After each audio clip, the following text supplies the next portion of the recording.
Assalamualaikum warahmatullahi wabarakatuh. Perkenalkan, nama saya Alisya Nazarina Hadijah, NIM 0502266627, Prodi Administrasi Negara.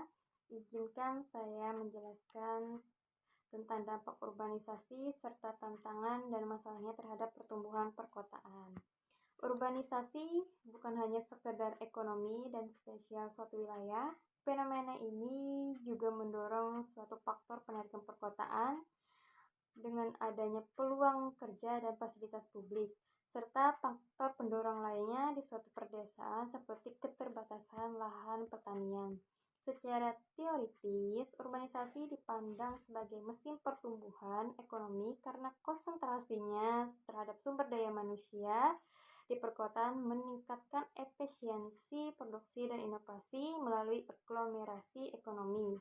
Namun, tanpa pengelolaan yang tepat, urbanisasi justru dapat memicu ketimpangan wilayah yang tajam antara pusat pertumbuhan dan daerah penyangga. Pada saat kota mendominasi fungsi sosial, ekonomi, pendidikan, dan hierarki urban, hal ini menimbulkan terjadinya pengangguran dan underemployment.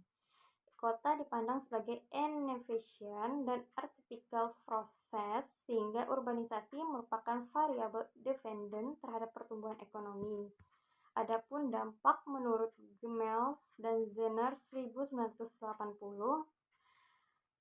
membahas suatu dampak sosial yang ditimbulkan oleh urbanisasi melalui pendekatan 3 teori urbanisasi. Yang pertama, determinist theory atau dikenal juga dengan theory of urban, berpengaruh dalam mendefinisikan kota sebagai suatu wilayah yang relatif besar, padat, dan tempat tinggal permanen individual secara sosial dan beragam.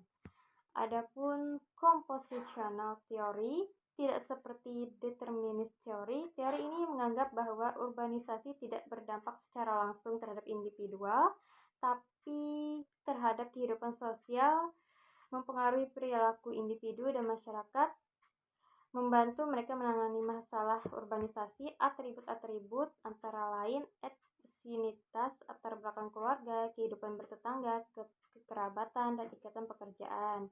Yang ketiga, subkultur teori, yaitu hasil sintesa dari determinist teori dan compositional teori, bahwa urbanisasi berdampak langsung terhadap individu dan masyarakat, tapi tidak mengintervensi.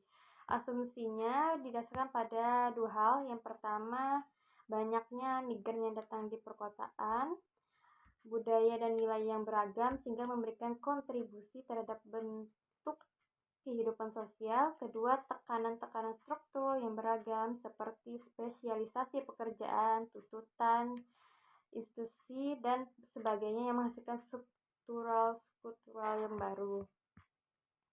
Adapun tantangan dan masalah utama, meskipun berkontribusi pada pertumbuhan ekonomi, urbanisasi yang tidak terkendali menimbulkan berbagai tantangan serius. Yang pertama, meledaknya pemukiman kumuh, kesenjangan antara laju pertumbuhan penduduk dengan penyediaan perumahan yang terjangkau memaksa migran berpenghasilan rendah mendiami lahan yang ilegal. Adapun kemacetan dan polusi, peningkatan aktivitas kendaraan pribadi akibat transportasi publik yang belum memadai menyebabkan kerugian ekonomi, akibatnya hilangnya waktu produktif di jalan serta penurunan kualitas udara. Yang ketiga, alih fungsi lahan, tekanan yang berkebutuhan ruang yang menyebabkan konversi lahan pertanian yang produktif di pinggiran kota secara masif, yang dalam jangka panjang mengancam ketahanan pangan regional. Yang terakhir, kesenjangan sosial. Urbanisasi seringkali menciptakan polarisasi antara kelas menengah ke atas di kawasan elit dengan pekerja sektor informal yang hidup di garis kemiskinan, memicu potensi konflik sosial. Sekian dari saya, terima kasih. Wassalamualaikum warahmatullahi wabarakatuh.